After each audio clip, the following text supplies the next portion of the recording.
Hello, boys and girls of Credit Union Land, and welcome to the CUInsight Experience. My name is Randy Smith. I am one of the co-founders and the publisher of CUInsight.com, and it is my job on the show to have conversations with the best and the brightest of the credit union community. We get to pick their brains and see if we can't find a few nuggets that we can all learn from. My guest this week is Tansley Stearns. Tansley is the Chief People and Strategy Officer at Canvas Credit Union in Colorado.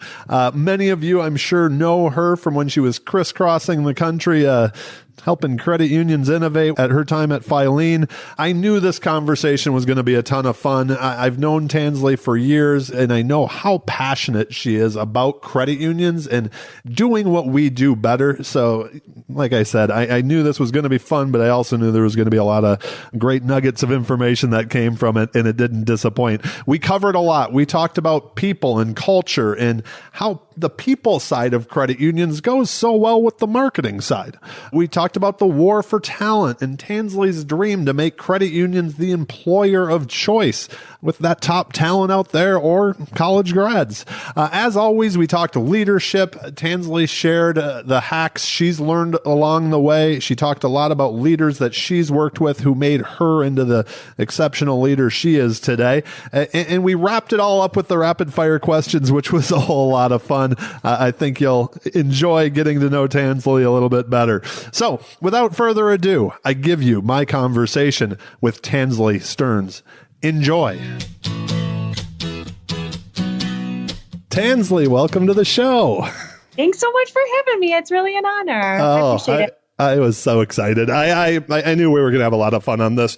I just wanted to just jump right into the questions because I think there's so much that we can talk about. In past conversations, you've told me about your dream, that you would like to accomplish before you retire, to make credit unions that employer of choice. I think that's a fantastic dream. So 2 questions. First, why is this so personally, important to you? And second, how can we make credit unions kind of that sexy career choice for college grads? Right.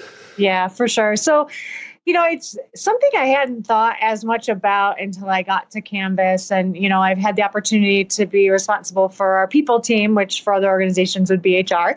And, we've got a real challenge with turnover. And, I feel as though this is an amazing organization. I've had the opportunity in my career to work with a lot of credit unions across the country, which are amazing organizations also. And what you don't hear college students saying when they're seniors is, what I want to do is work for a credit union. And I think we can change that. And so, I'm a big dreamer, so I'm going to dream big that we can make that shift occur. And I think it's so important, one, because, as I've heard you say on the podcast and all of us have been saying, there is a war for talent. So we really do need to attract the next generation of people that are going to love credit unions as much as we do. Absolutely. But also, I think, strategically, we continue to talk about attracting the next generation of members.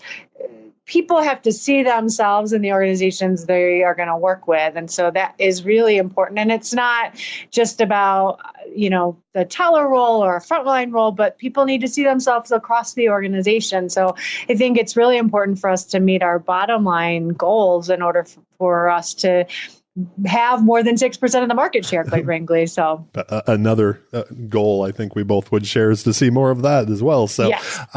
What are the biggest challenges to making this dream of yours come true?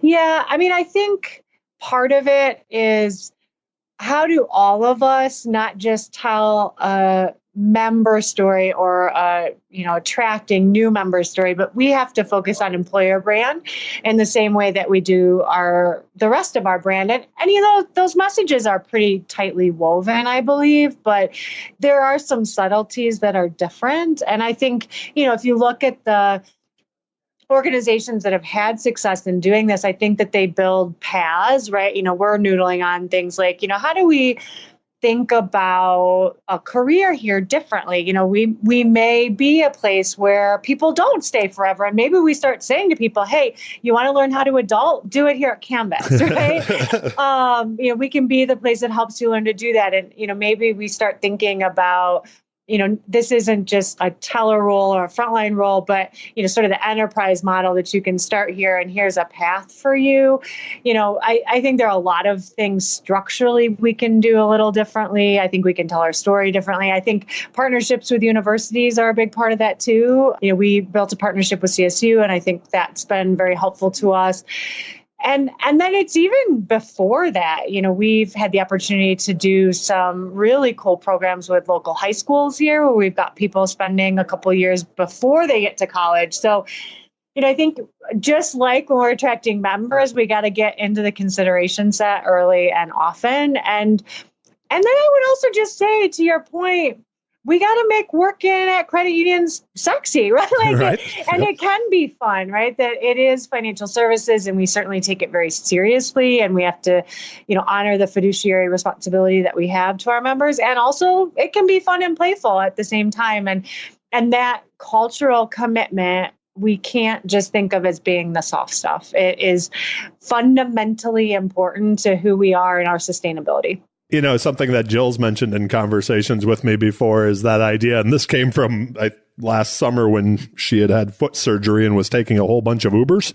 The idea that when we're trying to attract talent, and to think of that frontline staff, if you can go make more money Ubering and turn it on and off whenever you want and have that flexibility, outside of even credit unions, it seems like it would make it awfully tough to attract that talent if we're still trying to do things the way we've always done it, right? That's right. Yeah.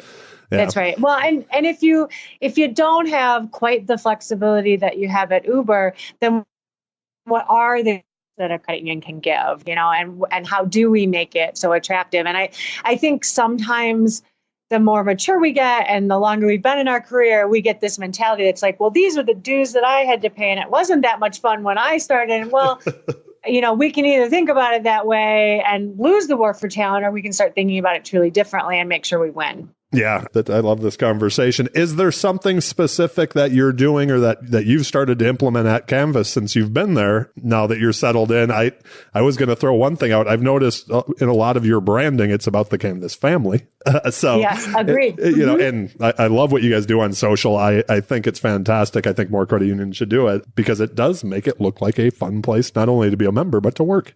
So that's right. Well, yeah. And I think, you make such a good point. We take social very seriously here. We believe, again, that's where a lot of younger human beings spend their time. And so we've got to be out there. We've got to be telling that story.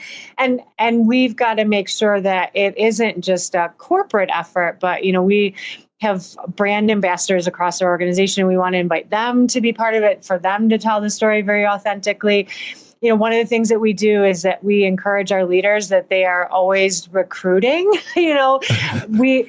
When you go out and you have dinner and you meet a really good wait person, when you are in an Uber and you have somebody that's amazing, all of these moments are times where we can be inviting people to be part of the family. And, we do take very seriously what we do. There are challenges, and there are certainly roles where subject matter expertise is critical. And also, the cultural fit is the most important thing. So if we find somebody and they are doing something really different, let's teach them how to do the technical work, as long as we know that they're a great cultural fit. And I think that turns things on its head a bit too. I think Brett Martinez mentioned that too, just the idea that if the culture, you can train people to do the technical stuff. You can't train, that's right. That person to be to fit the culture. So that's right. It leads me to something else that I did want to talk to you about. We both have let's say an interest in marketing. I think we love the human emotion of it all, but I've heard you talk about the intersection of people and marketing. Does that go along with what you're talking about here, where it's, where you're marketing it for new members or to the membership, but also for, new talent as well? That's right. Yeah. I appreciate the opportunity to work with Todd, because he is a very creative thinker and willing to shake things up. And one of the things that we talked about when I got here was, there is this interesting intersection of people, talent, marketing, and, communication is so much at the core of both of those things. And, as we work to communicate with our family members, as we work to be an employer of choice, as we work to tell our story in marketing, there's so much synergy there. And it's interesting because I sometimes say what my title is and people are like, what do you mean you do people or HR and you do marketing together? And I actually think that there's something there that my guess is you'll see more of that happening because there is this really important different way of thinking about HR that is much more people-centric, that is critically important that you've got communication, strategy, and leadership at the core of that. So we think it works really well, and we think that could be something that other organizations consider in the future. So we love the connection. Is that something you brought to the credit union, or were they already working in that direction before you got there? No, I can't say I brought it here. I think, we just have the opportunity to dream about things. And, I love when ideas are not necessarily yours, mine, or theirs. It just, organically happens. That's a great sign of a good team. And so, we had the opportunity to look at things and said, well, what if we paired these things together? And it's been really fun so far. Okay, so I have to go down a little bit of a rabbit hole. How do you, or how does Canvas, you mentioned Todd, how do you guys create the space in the day-to-day to be able to go down those, have those type of discussions when there's so much of the, I guess the things that you just have to do every day? Do you guys, is it strategic planning sessions? Is it something that as a leadership team you do? Or schedule or... Yeah. So we do have an innovation group that we've started. So we have people apply and they participate. And so we certainly do create time and space officially for that. I also think that, when you talk about Todd, he's a very organic person in terms of how he builds his day. And so I think he purposefully leaves time unstructured to make sure that people go and spend time with him. And, when you come to Canvas, it's a very open space. And, no matter what your title or role, he has made his office space inviting enough and has created enough relationships that people go in there and spend that time together. I also think the other way that we've helped to make that happen is that we are a family, so we like spending time together. We spend time not only within these four walls, but outside of them. And so there are these moments where that happens, where it might be over an adult beverage. a gin and tonic, right? Yeah, that's right. Exactly. And so that helps.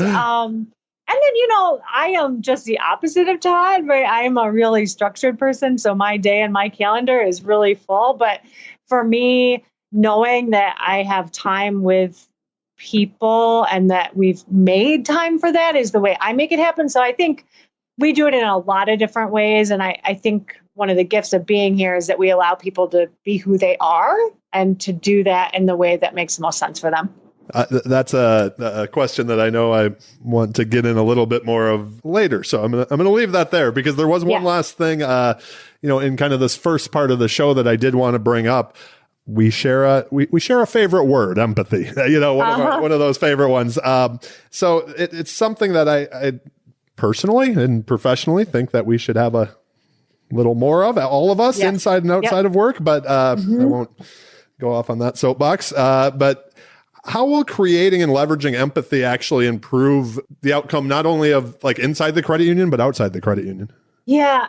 So one of the challenges, I think, especially within financial services, is that you generally find people that are fairly conservative by nature, especially in credit unions. You've got a lot of long tenure, which is awesome. We love that. And also, as human beings, we get really used to doing things the way that we've done them, and we start to see the world very similarly. And I think one of the challenges, particularly acute within financial services, is that if you work in a financial institution, you probably manage your finances really well.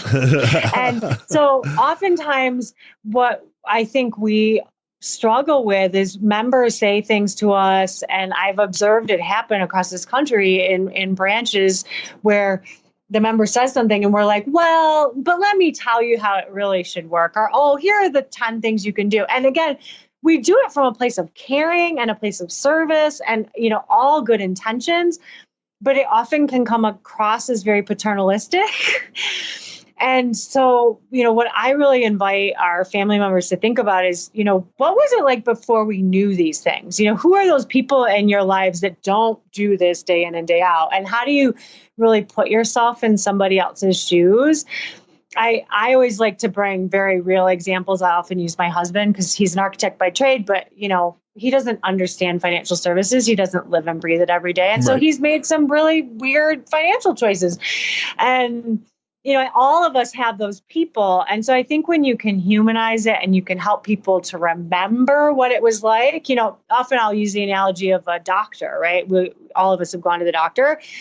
And you get in there and then they start pontificating and using words you don't understand. None of us wants to ask what they mean. Right. We don't want to seem stupid. And so for me, empathy is so core to us, better understanding member needs, serving them in a way that is going to feel different than every other financial institution. But it's hard work because you really have to take yourself outside of your own shoes. You have to stop paying attention to how you feel. It can sometimes feel like, people are being weird. And so I think it's a practice. And, to me, just like everything else we get good in life, we have to do it day in and day out in order to perfect it. I think I mentioned this on the conversation with Gigi. During my DE, one of the things that we did, and it happened to be on a bank holiday, so all the credit unions and banks were closed, but we went to a payday lenders and mystery shops. And I remember the biggest shocker to me personally was how welcoming they were. Oh, yeah. Like, I mean, there wasn't like shame as you were coming in there, right? Like it was just, how can we help? That type of a thing. And I'm like, wow, in the conversation that came from it in the DE class was that idea of, is that how we would treat somebody who was in a jam and needed a short-term loan in our credit union that same way? Or would we, like you're talking about, kind of go, why would you do that in the first place? So that's right. Yeah, that's I love that. Is there a belief currently that credit unions hold that you think has to fundamentally change in the near future? I don't know about fundamentally change, but I do think we often make decisions that are about what we believe the regulators will say, about they are grounded in risk. And again, for all the right reasons, right? The regulators are important. They can help us to be better. We need them. Regulations, again, help us to be better. They help protect human beings. And also, what if we spent even 25% more of our time really thinking about it from the member view, right? And then we make sure that we've got the safety net of our good legal advisors and experts on regulation. And, I think just starting from that place, that was always when I had my time at Flean and we would talk about innovation. It's not that regulatory issues don't matter. We're not saying that we shouldn't think about the cost of things, but what if we just started from the member need place? Yeah.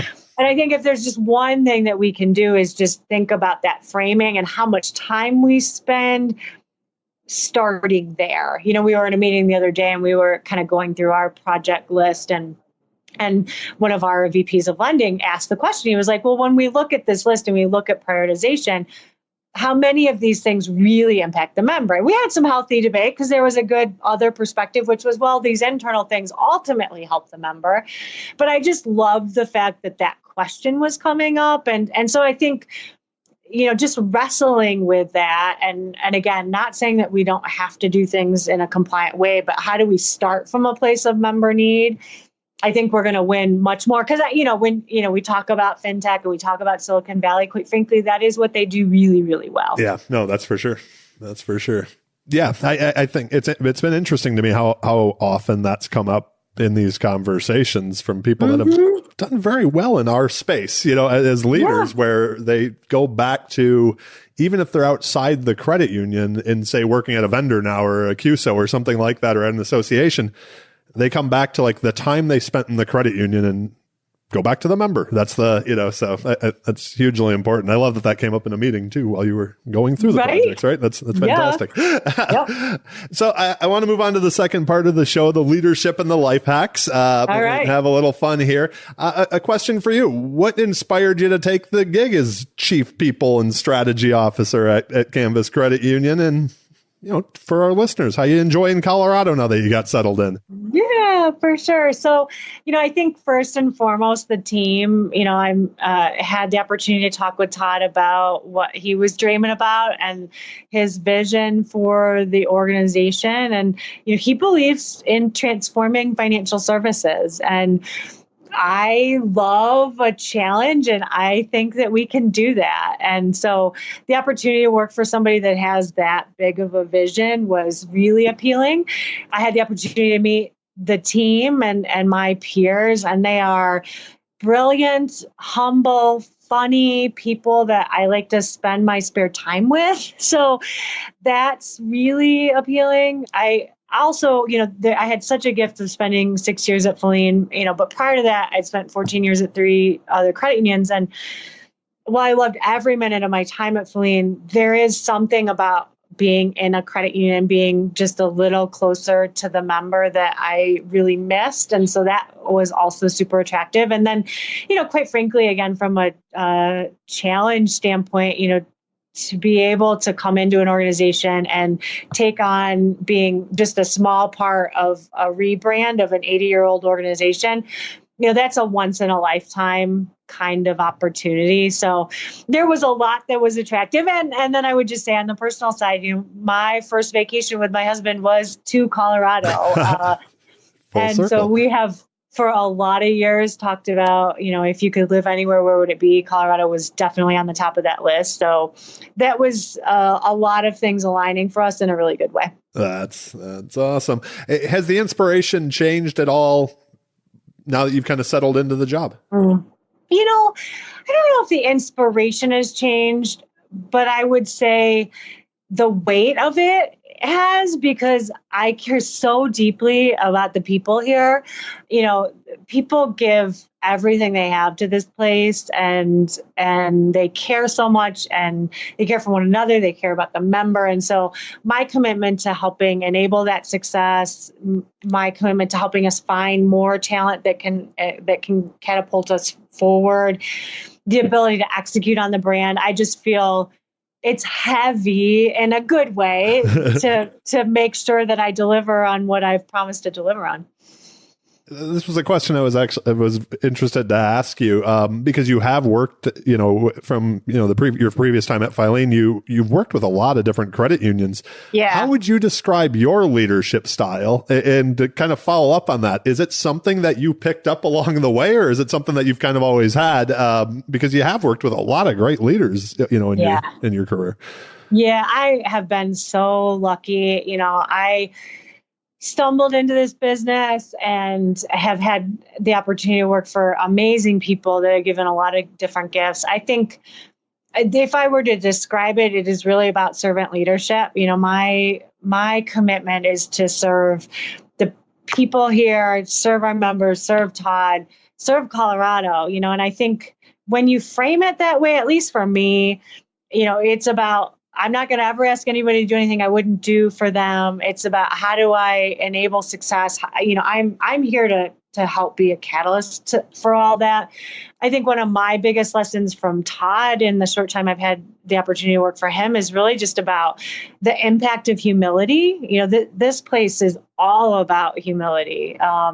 None of us can do this alone. We are only as good as one another and how we lift one another up. And you hear people say that, but it's really special to see that in action.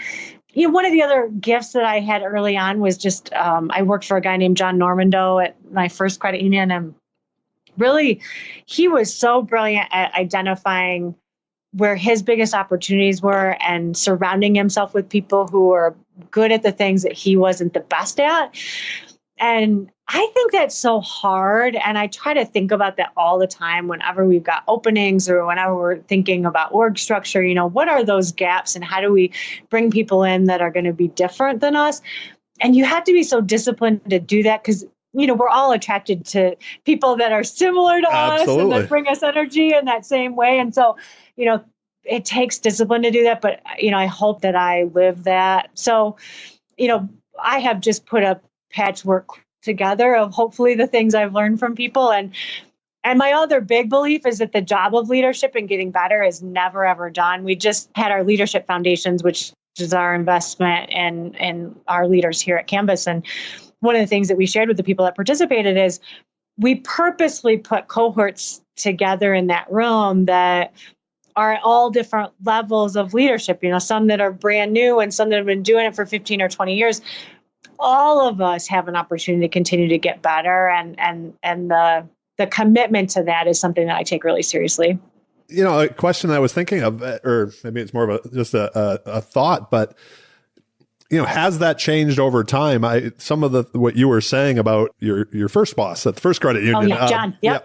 That, like, to me personally, it feels like sometimes with maturity, we get to that spot where we can admit like what we're not good at. And want to bring people around us where maybe I don't think it was just me, but I think a lot of us, like, early in our careers, want to show how good we are. Like, we're trying to, and as maybe it's with maturity, maybe it's with a certain amount of success, you go, oh no, I don't have to be great at everything. It's, bringing a good team around me. So yeah, that's right. That's right. Well, and I think I certainly was guilty of that. And I think, I'm such a perfectionist that saying, gosh, I'm going to bring somebody in that helps to supplement my gifts with their gifts, feels, I think, very early on like, oh, maybe somebody's going to think differently of me. But, I think the best leaders, at least in my life, have been those that have been able to say, no, I'm not great at that, but I want to hear your voice. One of the things I've got that I wrote on my wall that I read recently was this notion of wait, asking the question, why am I talking? And I'm really encouraging myself to just shut up. Listen. I could use a lot more of that myself. So I fully it's hard. It's hard. It is. I think, gosh, I'm trying to think who it was that said this, but it was a similar thing that they were working on. And they said before they talk, they repeat the full thought that the other person said first. And then a lot of the time it comes to that point where they're like, yeah, I really don't need to add anything. That was fine. So that's right. That's right. Is there something that the people at Canvas already have heard you say so many times that they could finish your sentence? Oh dear. So many things. The one thing I ask all the time is, what's the outcome the member cares about? Whether we're talking about messaging or we're talking about product development, or even if we're talking to potential candidates, like, what is the outcome they care about? People don't care about an auto loan. They don't care about a mortgage, right? They care about the home that they're going to raise their family in. They care about the car they're going to be able to get to and from work in. And so we always have to be starting with those outcomes. So I ask that a lot. I also say all the time, let's be kind and generous. I say it to my daughter a lot. I say it here a lot.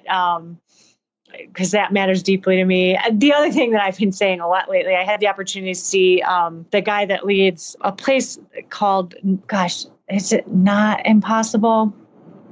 Oh, shoot, I can't say the name of the company.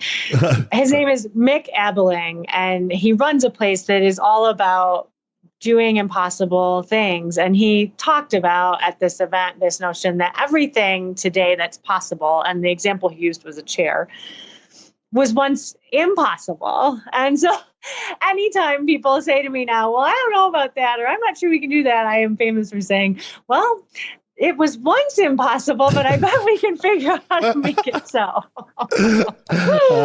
They have to love when you come back from something and it just something sticks with you and you're like, this is a game changer. So that's right. Is there something when you think back to earlier in your career, a mistake that you made? I'll put that into a little more context. Like, is there something that you kind of see young leaders make the same mistake over and over again?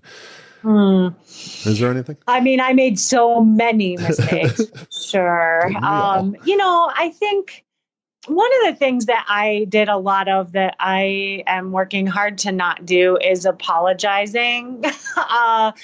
I spent a lot of time apologizing for who I am, particularly around how much passion I have for my career.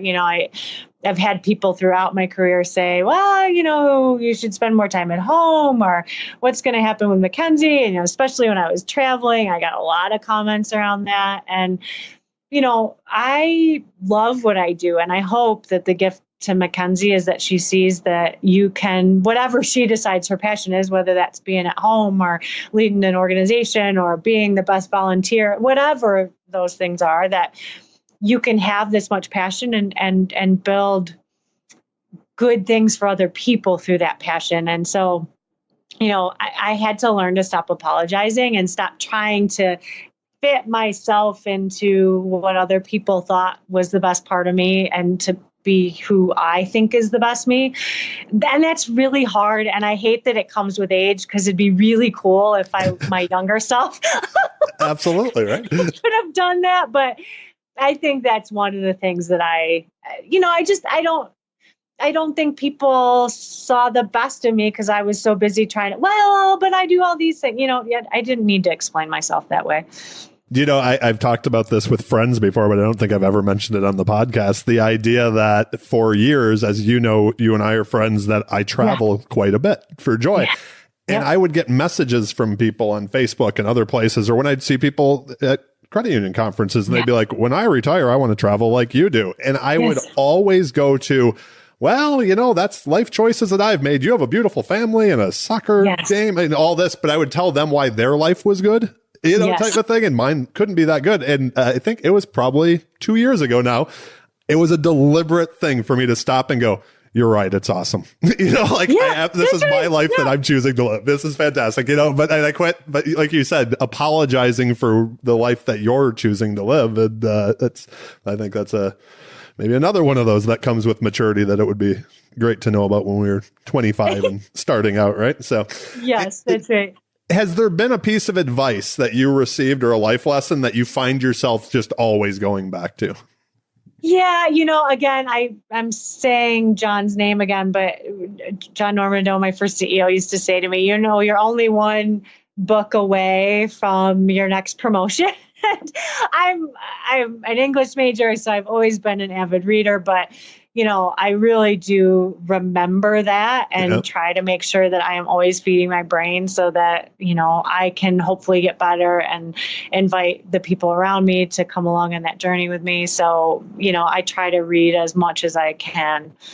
I love that one. That's a good one. To me, I think there's a couple different ways to go with this question, but it's one that I ask on almost every show, is how you keep your message fresh. And on this, because you deal with the people side and the marketing side. So how internally are you keeping that culture message fresh? But then externally, you mentioned a rebrand, a name change and everything about it. So now that you're building that brand, is there a consistency that needs to be? Is it something that you mentioned 80 years changing? Is that something that you think about or worry about? Or it is. It's interesting. So I think there's two sides to that coin. One is, I often say to our marketing team, we'll know that we're getting there when we are so tired of saying it. So part of it is, it feels unfresh to us, but when you think about all the messages that people hear, we have to be saying it over and over and over and consistently in order to actually just crack through. So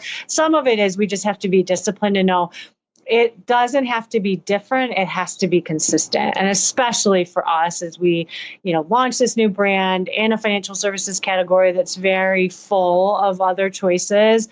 And, quite frankly, in a world that's full of a lot of noise. So some of it's consistency, and then I really think relative to, your question about culture and internal messaging, what I think we do really well that I think keeps things very fresh is that we hear the voices from across the organization. So, for example, we do a video every week and, there's consistency that I am hosting that, but there's people from across the organization, all different titles, all different roles that join us every week. And so in everything that we do, we're really trying to have voices that are the people that make Canvas who we are. So Canvas and our culture is not Todd, it's not me, it's not our executive team, it's every family member and how we come together in the unique ways that we do. And so, everything from our brand ambassador program to, the way that we highlight people across all of our communication channels, I think really helps to make sure that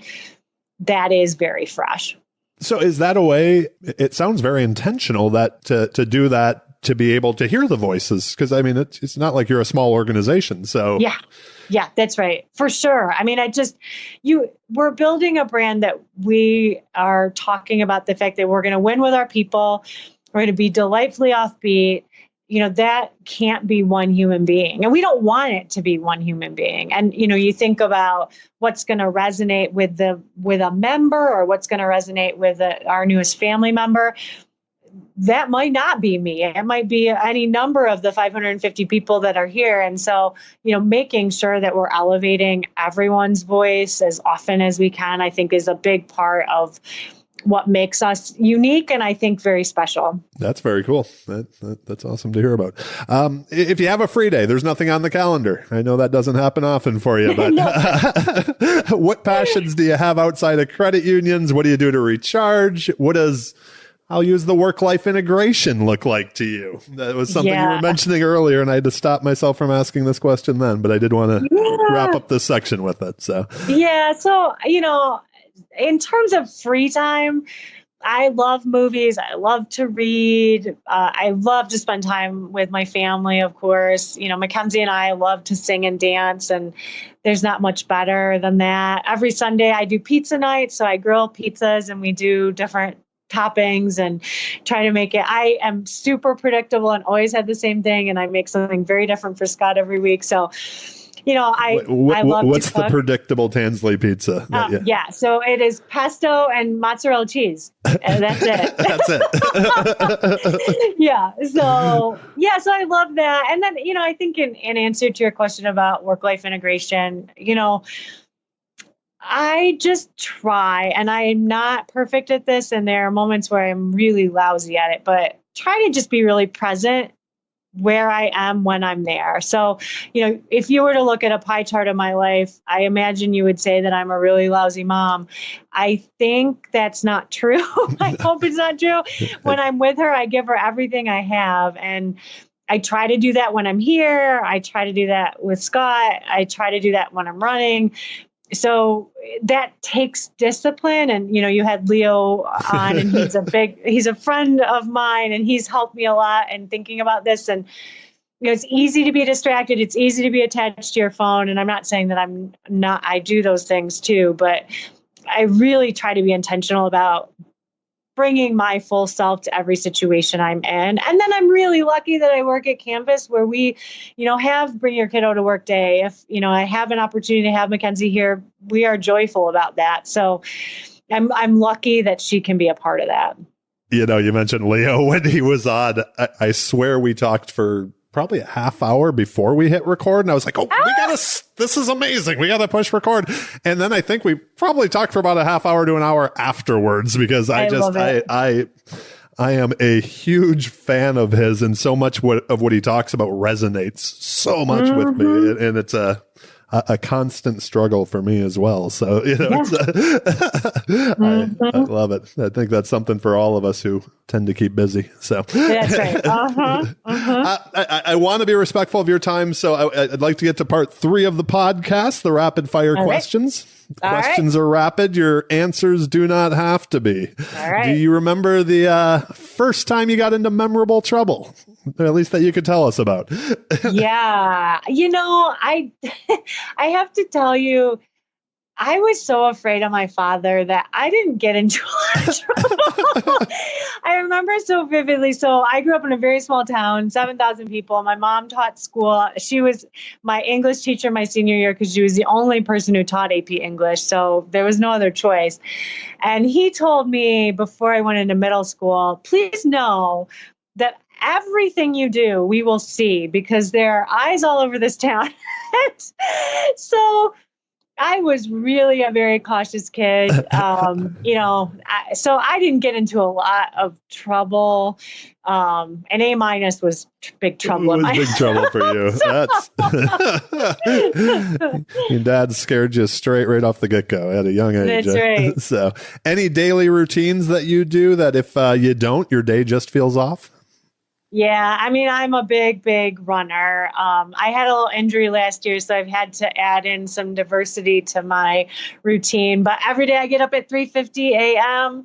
and painful. And then I either Peloton, which is amazing, or I Peloton and run. And then one day a week I swim. I really find endorphins and exercise to be very healing to me. It's my sanity. People are always like, I don't know why you do that, but it really is something that I'm not quite right without. And so I'm very, very committed to that. And then, honestly, my routine is I'm a very routine person. You can probably set the clock with me. So, I'm here by 6:40 every day. Like I said, my calendar's pretty full. So yeah, I'm very predictable. If you get up at 3:50, what time do you go to bed? Yeah, good question. So if in my ideal world, I'm in bed by 9. Okay. That doesn't often happen, but that's if I have my druthers, because I'm not somebody, you read about people that are inspiring that say, I don't need any sleep. My husband believes that sleep is a waste of time. I am a person who needs sleep. That's so funny. So, yeah. So I try to get as much rest as I can, but I do feel as though I have borrowed about as much time from the day as I can. I'm not sure I can set my alarm much earlier than 3:50. So I don't think you should. And if I remember from GAC a few years back, Ariana Huffington doesn't think you should either. So no, I know. Right? Sleep is important. She knows.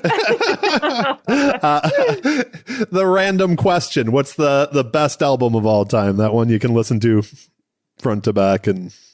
Yeah, every single Dave Matthews album is my favorite. I don't know that I could put one on top of another. Even the ones that Dave lovers hate, I still have at least one or two songs. He's my all-time favorite. I'll see him play 4 times this year. So you put on a Dave album and I'm a happy girl. You're a happy girl and listening the whole way through. You mentioned earlier that you're a reader and we are too. We have a stack of books in the house that have been recommended to us that we're trying to work our way through. It's been one of my favorite parts of this podcast. It keeps growing. So yeah. Is there a book over time that you've either gifted quite often or one that you just think everybody should read?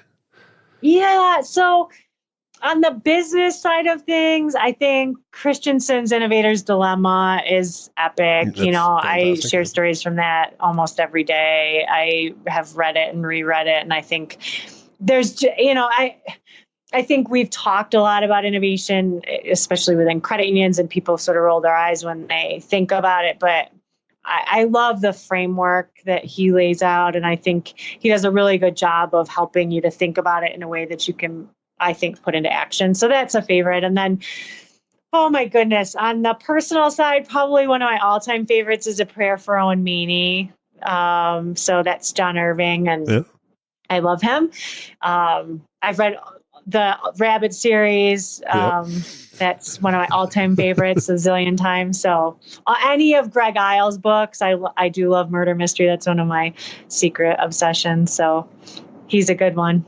The John Irving was growing up, I did not read much. And then after college, once I started, it was like, it went from like John Grisham to John Irving to opening it up to just so much more. I don't know.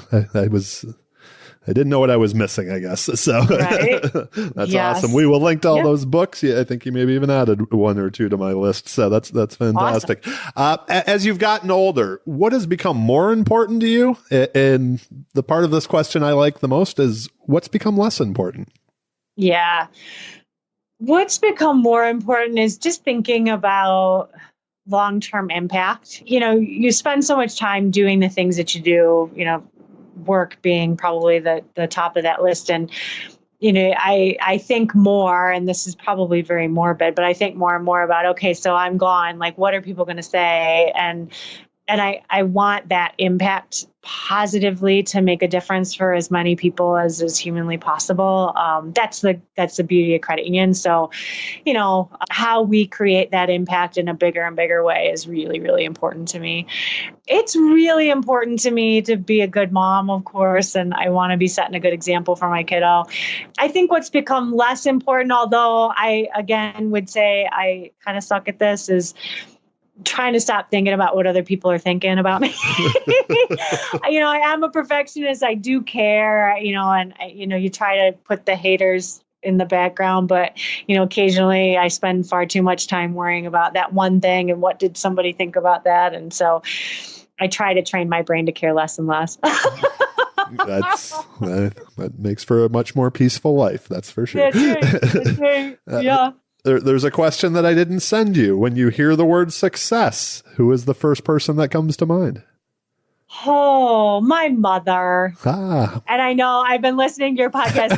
Everyone says that, but she taught for 30 years. If you go to Hillsdale, my hometown, and you meet people, they still, even if they are very mature, will say, I had your mom in school and she made such a difference in my life. And she has just been a rock of a human being. When I have a bad day, when I have a bad thought, when I need inspiration, she's the person I call, and she always answers. And, she cares deeply about me, and she's an amazing grandmother. And, she has done all things in life brilliantly. Well, that is, as always, a beautiful way to end the show. The last question I have for you, Tansley, is do you have any asks of our listeners or any final thoughts you'd like to share?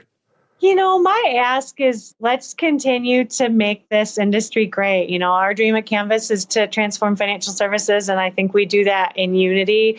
We do that collaboratively, and so let's continue to do that together. Beautiful way to end. We will link to everything we talked about in the show notes today. Is Tansley S on Twitter the best way for people to get a hold of you if they have additional questions? Yeah, that's awesome. Or preferred way, I guess I should say. Perfect. Awesome. Well, again, thank you so much for taking the time today and being on the show. This has been a ton of fun. I hope you have an amazing day. Yeah, you too. Thanks so much for having me.